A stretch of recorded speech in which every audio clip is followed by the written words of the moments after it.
오늘 이야기는 우리가 잘 아는 말씀이죠. 아브라함 되기 전에, 그리고 사라가 사라라고 하는 이름을 가지고 있을 때 있었던 일입니다. 오늘 1절부터 사실은 말씀을 다 봐야 되는데 시간상 1절을 보지 못했습니다. 1절부터 좀 보면 아브라함의 아내 사라는 출산하지 못했다고 얘기하고 있고요. 또 한 여종이 있었는데 애굽에서 온 여종인데 그 이름은 하갈이다. 그래서 사라의 몸종으로 있었던 여인이 있었는데 하갈이었습니다. 그런데 사라는 아브라함과 결혼했는데 아이를 낳지를 못하고 있습니다. 어느 때까지 아이를 낳지를 못했냐면 여자로서 생산하지 못하는, 여자의 기능을 다하지 못하는 때까지 출산을 하지 못하고 있었던 그런 상황입니다. 자, 그런데 하나님께서 사실은 약속을 하셔서 아들을 주시겠다고 하셨는데 지연이 되니까 아브라함이 어떻게 생각을 하냐면 그냥 자기가 다메섹에서 데리고 왔던, 어려서부터 키웠던 엘리멜렉이라는 있는데 우리가 그 아이를 다메섹에서 데리고 왔으니까 그 아이를 그냥 앞으로 내 후손으로 그렇게 삼으면 되겠다, 이렇게 생각을 하고 있었습니다. 그런데 사라는 그렇지 않았어요. 그래도 아브라함의 씨를 통해서 후대를 잇는 것이 좋겠다 생각을 하고 있었는데 자기는 이제 더 이상 출산을 못하게 되니까 자기가 데리고 있던 몸종 하갈을 생각하게 됩니다. 그래서 아브라함에게 이야기를 해요. 하갈을 취해서 당신의 후손을 잇는 것이 어떻겠느냐. 근데 아브라함은 마음속에 그렇지 않다라고 생각을 했어요. 그런데 사라가 계속 얘기를 하니까 그렇게 하게 됩니다. 그래서 동침을 하게 되죠. 그리고 아들을 낳아요. 그 이름이 이스마엘이에요. 그래서 이스마엘을 아이를 낳게 되는데 그때 아브라함의 나이가 몇 살이었냐면, 아브라함의 나이가 몇 살이에요? 86세였습니다. 자, 그러면 아브라함이 이스마엘을 낳았을 때 86세였으면 사라에는 몇 살입니까? 사라는 몇 살이죠? 성경에 나와 있죠. 나이가 나와 있어요. 아브라함과 몇 살 차이가 나냐면 10살 차이가 납니다. 그래서 창세기 17장 17절에 보면 하나님의 사람이 와서 이제 내년 이맘때에 아기가 있을 것이라고 하니까 믿지를 못하죠. 아브라함이 웃지요. 사라도 웃고. 그러면서 뭐라 그래요? 내가 지금 이제 100세 되는데, 그리고 내 아내 나이는 지금 사라는 몇 살이에요? 90살인데 어떻게 출산을 합니까? 라고 이렇게 하나님의 사람에게 반문을 하는 것을 볼 수가 있습니다. 여자로서의 그런 기능이 이제 더 이상 되질 않는다라고 하는 것이죠. 자, 그래서 이제 출산을 하게 되는 그런 상황 속에서 이제 가정에 이런 아들을 얻게 되어지는 것입니다. 자, 그런데 오늘 계속해서 말씀을 보면, 오늘 2절 말씀에 보면 사라가 아이를 갖지 못한 것은 자기의 어떤 신체적인 문제가 있어서가 아니라 하나님께서 그 출산을 허락하지 않으셨다라고 하는 것을 깨달았어요. 알게 된 거죠. 그래서 사라는 하나님께서 자기에게 자녀를 주지 않았다라고 이렇게 여기면서 생각하고 있었습니다. 근데 사실은 아브라함과 사라에게 하나님 말씀하시기를 분명히 아들을 주겠다고 말씀하셨어요. 그리고 그 후손이 이제 하늘의 별과 같이 바다의 모래와 같이 그렇게 많게 하겠다고 하셨는데 결국은 하나님의 말씀보다는 지금 현재 상황 속에 이것은 아닌 것 같다라고 해서 하갈을 취하도록 그렇게 했다라고 하는 것이죠. 자, 그래서 이제 말씀 보니까 하갈과 아브라함이 어떻게 해요? 동침을 하니까 하갈이 임신을 하게 되니까 이 여종이 콧대가 높아진 거예요. 그래서 그 여주인 사라를 어떻게 합니까? 멸시하기 시작합니다. 여러분, 우리 그 조선시대에, 이조 조선시대에 그 중전 마마가 자녀를 못 갖는다든지 딸만 있다든지 그럴 경우에 임금님의 그 왕의 성운을 입어가지고 궁녀라든지 뭐 은녀라든지 이런 사람들이 잠자리를 같이 해서 아이를 낳게 되면, 임신을 하게 되면, 특별히 아들을 임신하게 되면 엄청난 콧대가 높아지지 않습니까? 그래서 중전마마한테 대들고 그러는 거 보셨어요? 네. 꼭 그와 같이 오늘 지금 하갈이 사실은 자기는 종인데 주인은 지금 자녀를 못 갖는데 자기가 자녀를 갖는 임신을 했다라고 하는 것 때문에 프라우드 해가지고 말이죠. 주인을 멸시하고 있는 이제 이런 상황이 되어지고 있는 것입니다. 자, 그런데 이것이 화가 나는 거예요. 얼마나 화가 났냐면 아브라함한테 이제 사라가 컴플레인을 하는 거예요. 내가 지금 이렇게 받는 모욕은 당신 때문에 이러는 거다라고 하면서 내가 보니까 지금 하갈이 임신해가지고 나를 이렇게 멸시하는데 이거는 정말 둘 수가 없는 거다. 이건 당신이 해결해야 될 문제입니다. 당신이 받아야 되는 모욕입니다. 이렇게 이야기를 해요. 네, 그랬을 때 아브라함이 이렇게 얘기하죠. 하갈은 당신이 데리고 온 당신의 몸종이 아니요. 그러니 당신이 편한 대로 당신 생각에 당신이 컨트롤할 수 있는 사람 아니냐. 그러니까 당신이 하고 싶은 대로 하면 되겠다라고 이렇게 이야기를 해요. 그래서 그 남편의 허락을 받고 힘을 받아가지고 여전히 내가 아이를 낳지 못해도 내 남편 아브라함이 나를 사랑하는구나 하는 그런 확신을 받으면서 어떻게 해요? 그때부터 하갈을 학대하기 시작하는 거예요.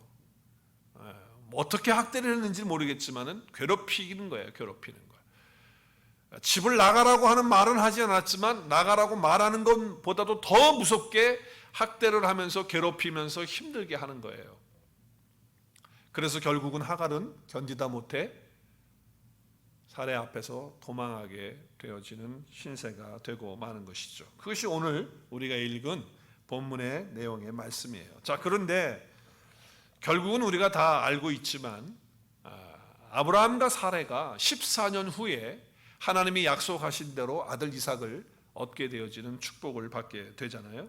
자, 그래서 어떻게 해요? 이스마엘이 이제 많이 커가지고 13살쯤 됐을 때 이삭이 낳았어요. 이삭은 하나님의 약속을 따라서 낳은 아들이죠. 그런데 가만히 보니까 어느 날 이스마엘이 지금 약속의 아들인 이삭을 막 괴롭히고 있는 것을 사라가 보게 된 거예요. 그래가지고 그것도 속상해서 어떻게 해요?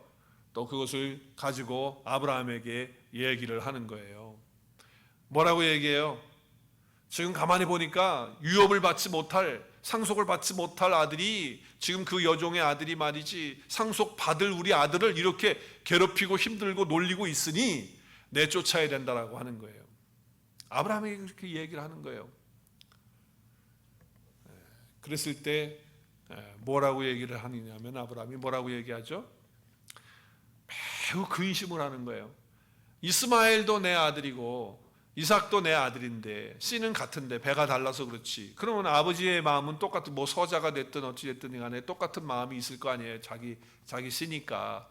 그래서 근심을 했어요. 그런데 오늘 12절의 말씀에 보니까 하나님이 이렇게 말씀하세요. 아브라함에게 뭐라고 얘기하세요? 내 아이나 내 여종으로 말미암아 근심하지 말고 사라가 내게 이른 말을 다 들으라는 거예요. 남편들은 아내의 말을 잘 들으라는 그런 얘기인가요? 사라가 내게 이른 말을 다 들으라는 거예요. 그게 뭐라고 했어요? 사라가 이삭에게서 나는 자라야만 내 씨라 불림을 받을 것이다 라고 하는 말씀.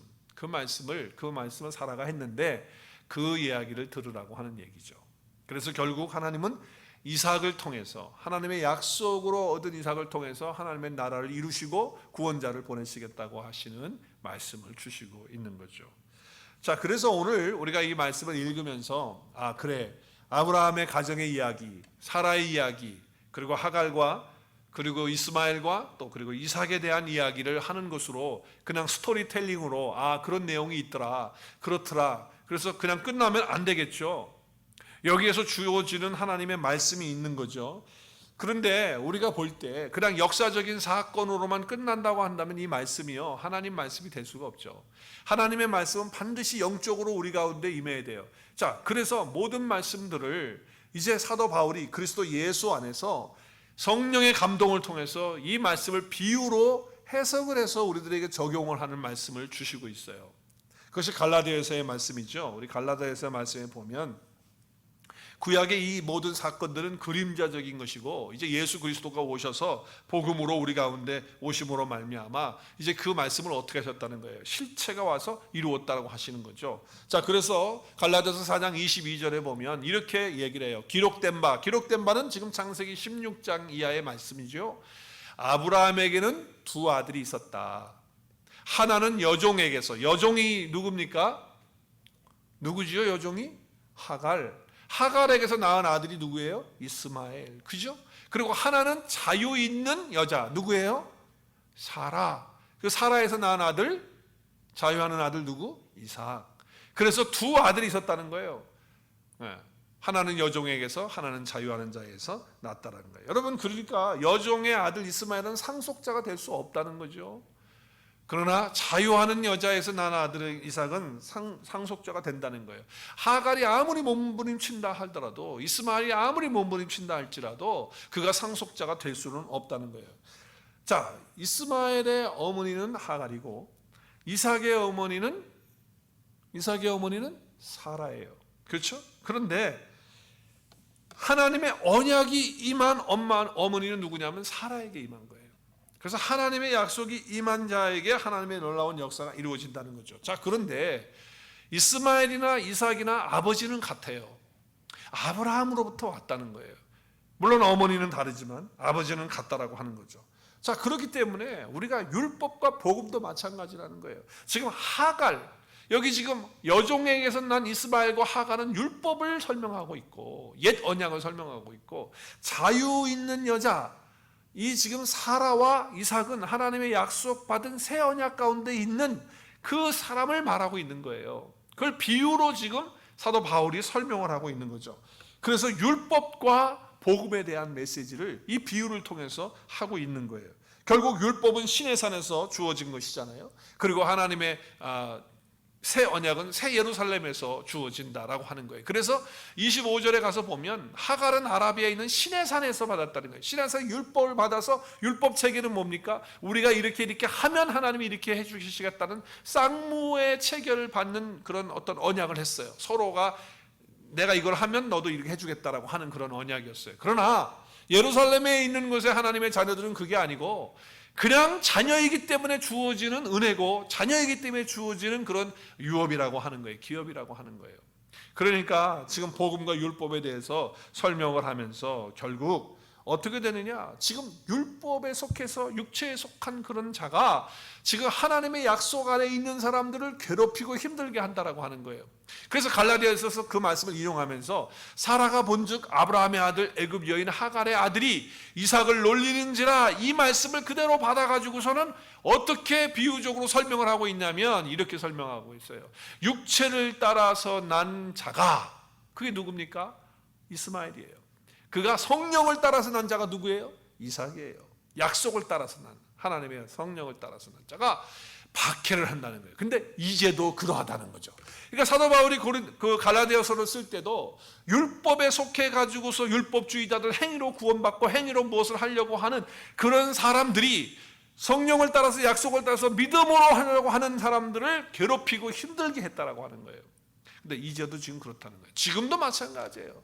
지금도 우리가 믿음으로 살려고 하면, 하나님의 성령 안에서 살려고 하면 우리는 핍박을 받게 돼 있어요.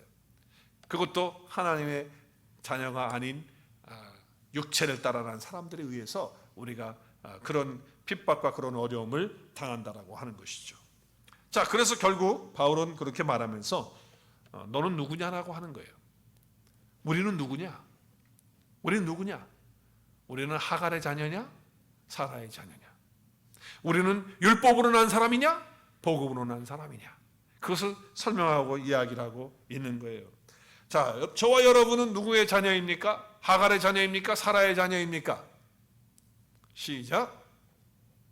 여러분은 하갈의 자녀입니까? 사라의 자녀입니까? 우리는 사라의 자녀입니다. 약속을 따라서 성령을 통하여 하나님의 자녀가 된 그런 사람들이다, 그 말이에요. 그래서 이 자체가 좀 비유적이고 풍리적이고 알레고리컬한 그런 해석이긴 하지만 중요한 의미가 담겨져 있다. 왜? 성령을 따라서 지금 구약의 그림자가 지금 신약에 와서 예수 그리스도를 통해서 실체로 우리에게 주어지기 때문에 그렇다고 하는 거예요. 만약에 사라의 자녀가 내가 되었다고 한다면, 그리고 그것이 확실하다고 한다면, 하갈의 그 자녀인 이스마엘이 육체를 따라가는 사람들이 우리를 힘들게 하고 어렵게 한다라고 하는 것을 우리는 기억을 해야 된다라고 하는 거예요. 유업을 받지 못하는 사람들이 유업을 받은 사람들에 대해서 그렇게 한다라고 하는 거예요. 자, 그렇기 때문에 만약에 우리 속에 자꾸 육체를 따라서 나는 그런 것들이 우리 속에서 있다고 한다면, 우리는 하갈의 자녀가 아니고 아들이 아닌데 그와 같은 삶으로 우리 속에 있다고 한다면 그것들을 어떻게 해야 되느냐? 내쫓아내야 된다는 거예요. 쫓아내야 된다. 그래서 우리 생각 속에, 감정 속에, 가치관 속에 나도 모르게 여종의 아들인 이스마엘적인 생각, 육체를 따라서 난 자와 같은 그런 사고와 가치관과 생각과 또 그런 삶의 패턴을 가지고 사는 것이 있다면 내쫓아내야 된다고 하는 것을 말하면서 이렇게 얘기를 하고 있어요. 자, 보세요. 갈라디아서 4장 30절 함께 읽을까요? 시작. 그러나 성경이 무엇을 말하느냐? 여종과 그 아들을 내쫓으라는 거예요. 자, 아들을 내쫓으라고 할 때 여러분 한번 생각해 보세요. 그때 상황을 생각해 보면 아무리 서자이고 또 이스마엘이 이렇게 약속을 따라서 낳지 않았다 할지라도 하나님은 긍휼이 많으시고 불쌍히 여기시는 하나님이신데, 아니 같이 품고 살도록 해야지. 아니 내쫓으라 그러면 그걸 그냥 내쫓게 내비둡니까? 아니 어떻게 하나님이 그럴 수가 있어요? 그런데 지금 와서 보니까 그게 아니고 율법으로 사는 것, 그리고 우리가 어떤 행위로 무엇을 구원을 얻으려고 하는 것, 아니면 우리가 세상적인 어떤 가치와 어떤 세상적인 방법으로 살려고 하는 것들이 우리 속에 들어와 있다고 한다면 그것을 내쫓으라고 하는 것이구나라고 하는 것이 이제는 알게 되는 거 아니에요. 율법으로 살려고 하는 것을 이제 복음으로 살아야 되는데 그러지 못하게 하는 것들이 있다면 다 내어쫓아야 된다라고 하는 거예요. 왜? 우리는 하나님의 나라의 유업을 받은 자들이니까 그렇게 살아야 된다라고 하는 것을 말씀하는 거죠. 그래서 저와 여러분의 삶 속에 이스마엘적인 그런 육체를 따라서 난 그런 것들이, 또 율법의 어떤 행위로 우리를 자꾸 유혹하려고 하는 것들이 있다면, 또 세상적인 어떤 가치가 우리 속에, 감정 속에 그런 것들이 들어있다고 한다면 어떻게 해야 돼요? 네, 쫓아야 한다라고 하는 것을 말씀하고 있는 것입니다. 자, 그래서 이스마엘을 율법으로 사람의 행위로 구원받지 못하고 기업을 얻지 못하고 하는 것을 비유로 말씀했다. 지금도 중동에서는요, 이스마엘의 후손과 이삭의 후손이 총을 겨루고 매일 전쟁 속에, 위협 속에 살고 있는 것을 우리가 볼 수 있습니다. 그래서 이삭의 후손과 이스마엘의 후손이 끊임없이 전쟁을 하고 테러를 하고 있어요. 근데 오늘 본문에 보면 하나님께서 이상하게도 하갈을 만나 주시고 그 하갈을 위로해 주시고 또 하갈에게 엄청난 축복의 말씀을 하신다라고 하는 거예요. 물론 그들이 이제 많은 민족을, 사람들을, 자녀들을 얻게 돼 가지고서 들나귀처럼 살게 되고, 그리고 서로 형제들끼리 대항해서 싸우는 것에 대해서도 예언을 하셨어요. 오늘 12절의 말씀에 보면. 그럼에도 불구하고 하나님은 어떻게 하시느냐? 하갈을 만나 주신다는 거예요. 참 이게 재밌더라고요. 그래서 저는 오늘 말씀을 준비하면서 하나님은 좀 이상하시다는 생각이 들었어요. 왜냐하면 하나님의 유업을 받지 못하는 그런 사람들까지도 돌보아 주시고 살펴주시고 그 마음까지도 만져주신다는 거예요. 이 하갈은 애굽 사람이에요. 이방인이에요. 그리고 하나님의 약속을 받지 못한 여인이었어요. 그럼에도 불구하고 하나님은 그 하갈을 찾아가셔서 그 힘들어하고 고통받는 그 마음을 만져주시고 위로해 주시고 격려해 주신다라고 하는 거예요. 참 이게 재밌는 거예요. 여러분, 그리고 번성하게 되는 축복도 허락해 주셨다고 하는 거죠. 물론 형제들 간의 전쟁 가운데 갈등하면서 살 것을 말씀하시긴 하셨지만 번성할 것에 대한 축복을 주셨어요. 그렇다면 영적으로 여러분, 우리는 다 사라의 자녀이고 약속을 따라서 낳은 자녀들이고 유업을 받을 그런 하나님의 사람들인데, 가만히 한번 생각해 보세요. 유업도 받지 못하고 하갈의 자녀와 육체를 따라서 난 그런 사람들도 하나님이 찾아가셔서 위로하시고 만져주시고 격려해 주신다고 한다면, 하물며 사라의 자녀이고 하나님의 유업을 받을 하나님의 자녀들을 그냥 두시겠느냐라고 하는 거예요. 반드시 고통 가운데서 우리를 찾아오셔서 위로해 주시고 격려해 주시고 붙들어 주시고 심지어는 우리의 마음까지도 만져주시는 하나님이시라고 하는 것이죠. 우리가 그것을 오늘 우리가 확신해야 된다는 거예요. 그래서 우리는 하나님이 내 마음을 만져주실 때 우리가 힘을 얻고 회복을 얻어서 우리의 삶을 힘차게 살아서 나갈 수 있도록 하나님이 해주신다. 얼마나 좋으신 하나님이세요. 부부간에도 나이가 조금씩 들어가면서 서로의 존재에 대해서 감사하는 내용이 조금씩 다르더라고요. 저희 부부 경우를 보면 그래요. 결혼하자마자 저는 제 아내가 너무 좋아서 옆에 있는 것만 해도 감사했어요. 할렐루야. 근데 지금은 옆에 있을 때 조금 부담될 때가 있더라고요. 그런데 하여튼 너무 좋은 거예요. 그냥 있는 자체가 좋은 거예요.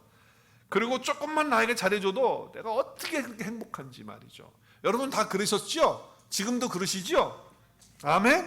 아멘. 아이를 낳아가지고 이제 아이를 낳아준 것도 너무 고맙잖아요. 그것도 양씨들을 다 낳아줬어. 얼마나 감사해. 그래서 양씨들을 다 낳아준 거예요. 세 딸을. 그것도 키워주고 돌봐주고 그 모습을 볼 때 또 너무 감사하고 행복하고 좋더라고요. 그때는 또 그때 거기에 있어요. 물론 아이들 키우면서 힘든 부분들이 있기는 했지만 그렇더라 그 말이에요. 또 저는 이제 부엌에서 일하고 음식을 만드는데 정말 취미가 없고 또 어려서부터 그걸 하지 않아서 그런지 그게 관계가 안 돼서 몸이 잘 안 따라가요. 그리고 못해요 잘. 우리 교회 남자분들이 요리 잘하시는 분들 몇 분 계신데 저는 그걸 잘 못해요. 그러니까 아내가 만들어주는 음식이 그렇게 맛있는 거예요. 너무 맛있고 좋고, 그리고 어떨 때는 내가 이거 먹고 싶다라고 내가 마음 먹고 있는데 그 음식을 딱 해주면 그렇게 행복하더라고요. 할렐루야. 너무 좋더라고. 어제도 뭐 우리 집사님이 한 분이 갈치를 잡아가지고 온 거를, 갈치찜인가 아니 뭐죠, 그 갈치 이렇게 무하고 이렇게 감자하고 넣어서 하는 걸 뭐라 그래요? 내가 이렇게 뭐 갈치 조림, 그걸 해가지고 이게 만들었는데 제가 그래 생각했거든요. 아 저거 언제 해주나, 나 오늘 먹고 싶은데, 이런 마음 딱 있었는데 집에 가니까 저녁에 그거 해놓은 거예요. 할렐루야. 너무 달고 맛있더라고요. 조금 살이 조금 없어서 그렇긴 했는데 근데 너무 맛있더라고. 그럴 때 너무 행복하고 기쁜 거예요. 너무 좋은 거예요. 정말 감사하죠.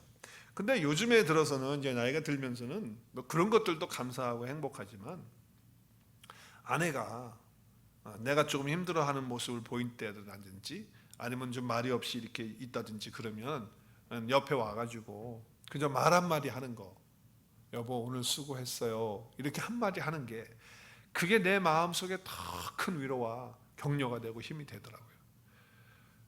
내가 좀 힘들어하고 그럴 때 주께서 다 해주실 거예요, 염려하지 마세요 라고 하는 그 말 한마디가 정말 내 마음을 만지고 그리고 나를 위로하고 격려하는 그런 것이 되더라는 거예요. 물론 간혹 가다가 바가지 긁는 소리가 날 때도 있긴 하지만, 그렇지만 정말 감사하더라고요. 너무 감사해요. 여러분, 사람이 사람의 마음을 만져주고 그걸 헤아려 준다라고 하는 것이 얼마나 귀한지 모르겠어요. 여러분, 우리가 예수 그리스도를 믿는다고 한다면, 그리고 우리가 하나님이 나의 아버지가 되었다고 한다면, 다른 거는 조금 부족해도 우리가 서로가 서로의 마음을 헤아려주고 만져주고 위로해주고 격려해주는 그런 은혜가 있어지기를 바랍니다. 그게 참 중요한 것 같아요.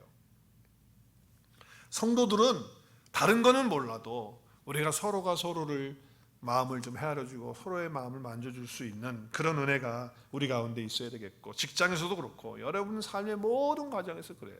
그래서 남편은 아내를, 아내는 남편을 서로 만져줄 수 있는 그런 자세가 되고, 또 부모는 자녀의 마음을 잘 만져주고, 또 부모도 자녀도 부모의 마음을 그렇게 헤아려주고 만져줄 수 있는 그런 은혜가 있는 그런 삶이 바로 예수 그리스도를 믿는 삶의 모습이 아닌가 생각이 되어집니다. 여러분, 은혜 받았다라고 할 때 많은 것을 은혜 받죠. 말씀을 깨달을 때, 또 찬양을 부르면서, 또 어떨 때는 설교를 듣다가 뭐 은혜 받았다고 하는데, 사실 가만히 들여다보면 은혜 받았다는 것은 하나님이 나에게 오셔서 내 마음을 만져주셨다라고 하는 그 내용이 포함이 되어져 있는 것 같아요.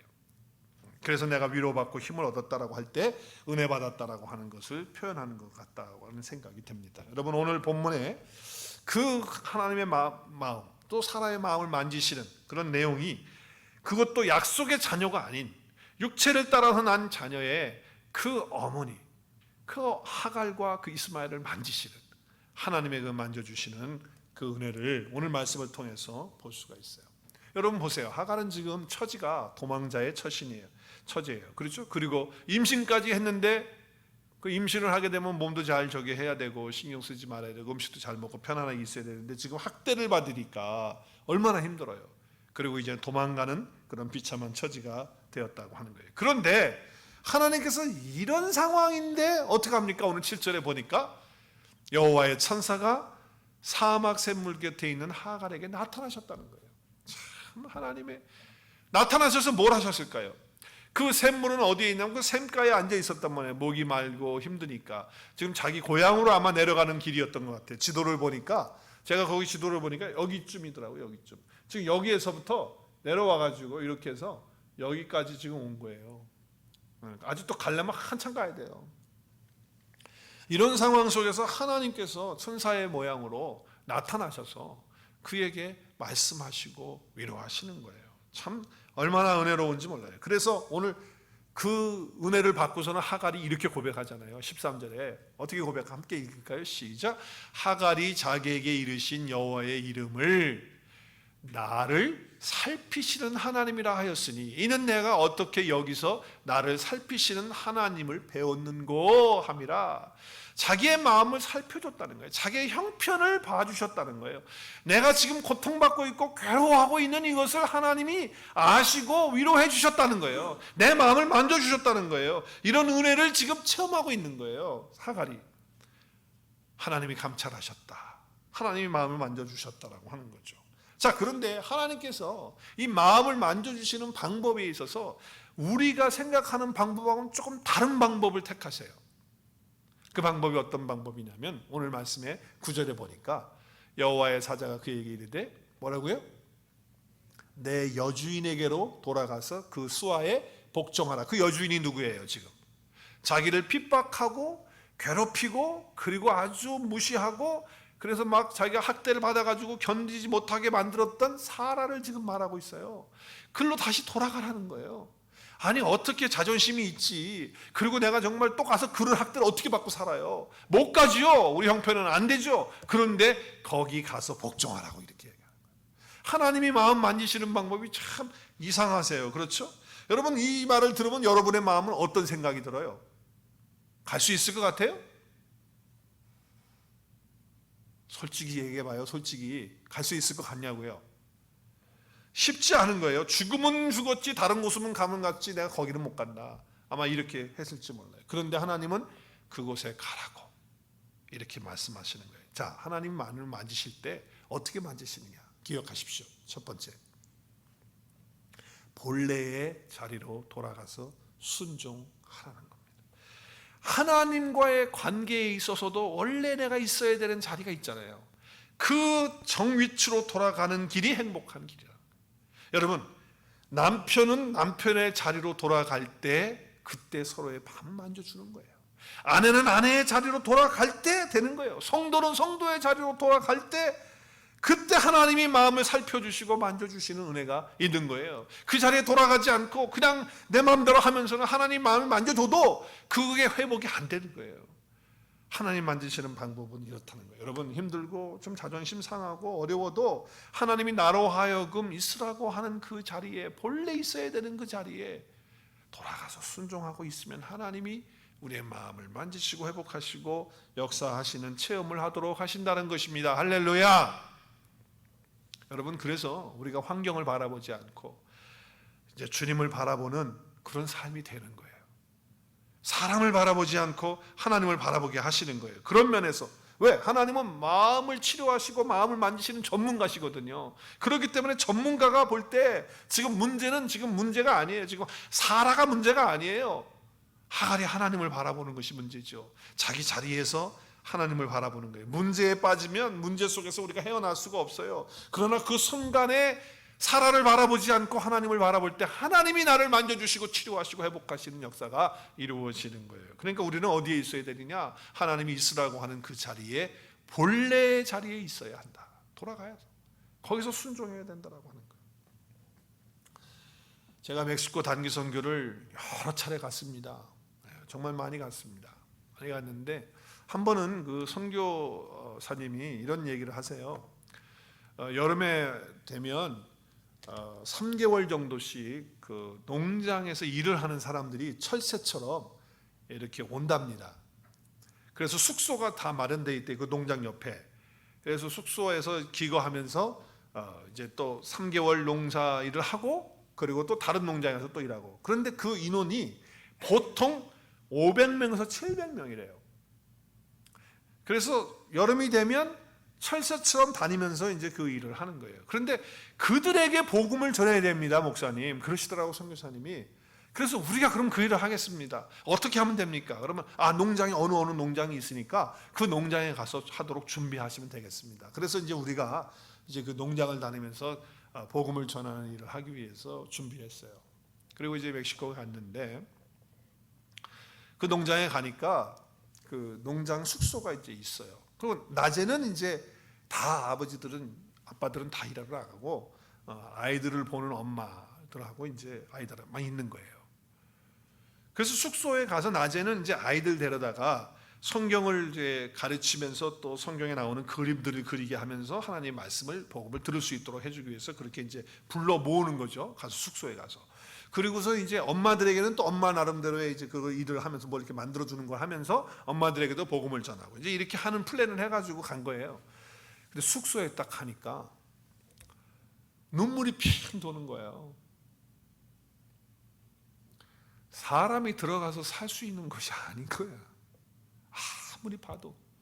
아니 어떻게 저기에서 5, 600명이 들어가서 이렇게 칸칸이 이렇게 만들어놨는데, 시멘트로 해놨는데, 야, 저거는 정말 사람이 들어가서 먹고 자고 할 수 있는 것이 아니다. 보는 순간 나만이 아니고 같이 갔던 사람들이 눈이 핑 도는 거예요. 거기서 3개월간 살다가 또 다른 거잖아. 다른 것도 똑같은 그런 상황인 거예요. 그래서 어떡하나. 학교도 안 가. 애들이 학교도 안 가지. 그리고 거기 있는 사람들이 글을 모르는 거예요. 거의 다 글을 몰라요. 스페니시 말을 하는데 글을 몰라. 학교를 다녔어야지. 그래서 이제 이렇게 하는데 너무 힘든 거예요. 그래서 공터로 다 나오라고 그래가지고 거기 뭐 룸이 없으니까 공터로 나와서 낮에 이제 그런 걸 하는데, 우리 테이블 다 가고 깔고 이제 막 하고, 옷도 뭐 엉망이니까 우리가 준비해온 옷들 다 나눠주고, 그리고 음식도 나눠주고, 그리고 이제 의료팀도 갔거든요. 그래서 의료팀이 진맥도 봐주고, 또 의사들도 와서, 약사도 가서 그 아픈 사람들 약도 좀, 우리가 약을 그 마음이라고 하는 데서 받아가지고 가서 약을 다 해서 나눠주고 이제 그런 일들을 했어요. 진찰하면서. 그리고 한의사도 가가지고 진맥 보고서 침도 놔주고 이제 그런 일들을 했거든요.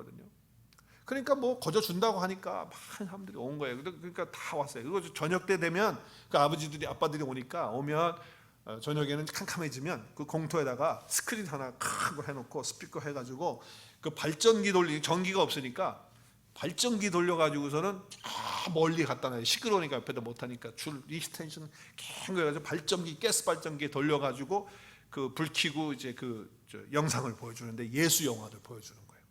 그리고 나서 이제 제가 마지막에 올라가서 설교하고 복음 전하고 그리고 영접할 수 있도록 하는 이제 그런 준비를 한 거예요.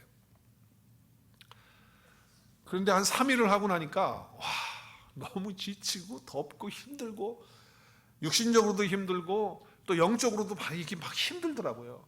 근데 마지막 날이 됐는데, 내가 또 마지막 날 설교를 하고 복음을 전해야 되는데, 그 앉아서 준비를 하는데 마음속에 너무 낙심이 되는 거예요. 절망이 되고. 그리고 설교하고 싶은 마음이 안 드는 거예요. 왜? 저렇게 공부도 하나도 모르고 글도 모르고 그냥 저렇게 학교도 안 다니는 사람들 저를 앉혀놓고 애들 와서 온 식구들이 다 와서 앉아 있는데, 내가 이야기를 한들 저 사람들이 알아듣기나 할까? 통역을 해서 한다 할지라도 이런 말을 이런 거 이렇게 해서 저 사람들이 듣고 받아들일 수 있을까? 막 이런 생각이 오면서 마음에 막 낙심이 되면서 이거 뭐 꼭 해야 될까? 하는 그런 생각이 막 들었어요. 그러면서 안 했으면 좋겠다는 마음까지 막 들더라고요. 그런데 이제 다 끝나고 내가 이제 올라가야 되는 시간에 우리 바디 워십 팀이 와가지고서 이제 그거 설교하기 전에 한번 한다고 그 음악을 이제 틀었어요. 틀고 했는데 그 스페니시 음악으로들 하고 그러는데 그 노래는 영어로 된 노래더라고요. 나오는데 거기 있는 사람이 영어 한 마디도 못 하는데 그 영어로 되는 걸로 노래를 나오고, 이제 바디 워십이 와서 바디 워십으로 이제 하나님 찬양하는 이제 그거예요. 그런데 영어는 저희 들려오잖아요. 영어 가사가 저희도 들려오잖아요. 근데 그 들려오는 가사의 내용이 뭐냐면 Be strong. Don't be afraid. 강하고 담대하라. 두려워하지 말라. I'm with you. 내가 너와 함께 한다. 라고 하는 어떤 그런 내용의 메시지가 들은 가사가 그 찬양이었어요. 근데 그걸 율동으로 하는데 그 순간에 하나님께서 저에게 말씀하시면서 제 마음을 터치하시는 거예요. 만져주시는 거예요. 그렇게 만져주시니까 제가 마음속에서부터 어떤 에너지가 올라오는데 정말 표현할 수 없는 에너지가 올라오는 거예요. 너무 감사하기도 하고. 그래서 이제 힘을 얻고 올라와서 한 15분, 20분 말씀을 전하고, 그리고 이제 복음을 초청하는, 복음으로 예수 그리스도를 영접하기 위해서 초청하는 시간을 가지면서 내가 이제 예수 그리스도를 믿고 영접하기를 원하시는 분들 앞으로 다 나오라고 했어요. 한 명도 안 나올 걸로 생각했어 나는. 왜냐하면 이분들이 뭘 할 수 있을까 하는 생각 때문에. 그런데 22명이 앞으로 나온 거예요. 우리들 다 깜짝 놀랐죠. 그래서 한 분 한 분 붙잡고 기도해주고 예수 그리스도를 영접하는 그런 기도를 통해서 예수님을 다 영접하고, 그리고 하나님께 영광 올려드리는 그런 시간을 가졌어요. 저는 저의 제자리가 어디입니까? 저의 제자리가 어디예요? 저의 자리는 어디예요? 그 선교회 하는 단기 선교회 자리에서 제가 하는 자리는 진맥 보고 침 놔주는 자리가 제 자리인가요? 제 자리가 어디예요? 제 자리는 하나님의 말씀을 전하고 복음을 전하고 예수 그리스도를 믿을 수 있도록 하는 그 말씀을 선포하는 자리가 바로 제 자리였던 거예요. 그래서 하나님께서 그거를 통해서 내가 제 자리로 돌아가서 하나님의 말씀에 순종하는 그것을 통해서 하나님 저의 마음을 만져주시고 위로하시고 세워주시는 엄청난 은혜와 축복을 그때 경험한 것을 제가 여러분에게 나누는 거예요. 정말 감사했죠. 여러분, 하나님은 지금도 우리가 지치고 힘들어하고 하는 그런 상황 속에 우리가 있어야 될 그 자리에서 순종하라고 말씀하십니다. 그러면 하나님이 우리를 만져주시고 회복하시고 일으켜 세우시겠다고 약속하시고 계시는 거죠. 또 한 가지 방법이 있어요. 오늘 본문에 보면 예언을 통해서 하나님이 우리의 마음을 만져주세요. 우리가 예언 그러니까 여러분 오해가 너무 많은데, 예언 그러면 사람들 생각 속에 뭐가 들어가요? 앞니를 내다보는 점치는 걸로 자꾸 생각을 하는데 절대로 예언은 그게 아니에요. 예언은요, 하나님께서 우리에게 주시는 말씀인데 그 예언은요, 우리가 수시로 매번 엄청나게 많이 듣는 게 예언이에요. 그리고 우리가 말하는 것도 예언이고. 자, 보세요. 예언 안에는 세 가지가 들어있어요. 세 가지가. 첫째는 세움이에요.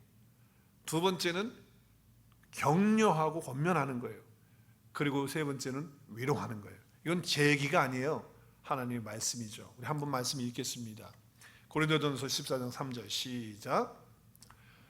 그러나 예언하는 자는 사람에게 말하여 시작 덕을 세우며 또 권면하며 또 위로하는 것이다. 그래서 영어 성경에도 보면 더 클리어하게 나와 있죠. 그죠? 네. 그리고 우리말 성경에도 보니까 이렇게 되어 있어요. 예언하는 사람은 사람들을 어떻게 해요? 세워주고, 그 다음에 격려하고, 그리고 위로의 말을 한다라고 하는 거예요. 여러분, 이게 예언이에요. 근데 예언을 많은 경우에 잘못된 생각을 가지고 예언 그러면 앞날을 맞추는 것으로 자꾸 생각을 하면서 미리 뭐 정해진 운명을 우리가 뭐 알려주는 것처럼 그렇게 했는데, 예수 그리스도 안에 있는 사람들에게는 운명이 없어요. 운명이 어디 있어요? 우리에게는 있는 게 뭡니까? 하나님의 섭리가 있고 하나님의 계획이 있고 하나님의 뜻이 있고 하나님의 마음만이 우리에게 있는 줄로 믿으시기를 바랍니다. 우리에겐 그것만 있는 거예요. 그렇기 때문에 예언이라고 하는 것은 바로 이 하나님의 마음을 보여주는 것이기 때문에, 하나님의 뜻을 알려주는 것이기 때문에, 하나님의 그 섭리를 우리에게 보여주는 거기 때문에 뭐 앞날을 맞추는 것처럼 점치는 것처럼 그렇게 생각하고 그렇게 느끼면 안 된다는 거죠. 혼돈하지 마세요. 예언은 우리를 향하신 하나님의 다가오심이에요. 만져주심이다 그 말이에요. 만져주심. 뭘로 만져주십니까? 말씀으로 만져주시는 게 예언이에요. 그렇게 어프로치를 하시는 거예요.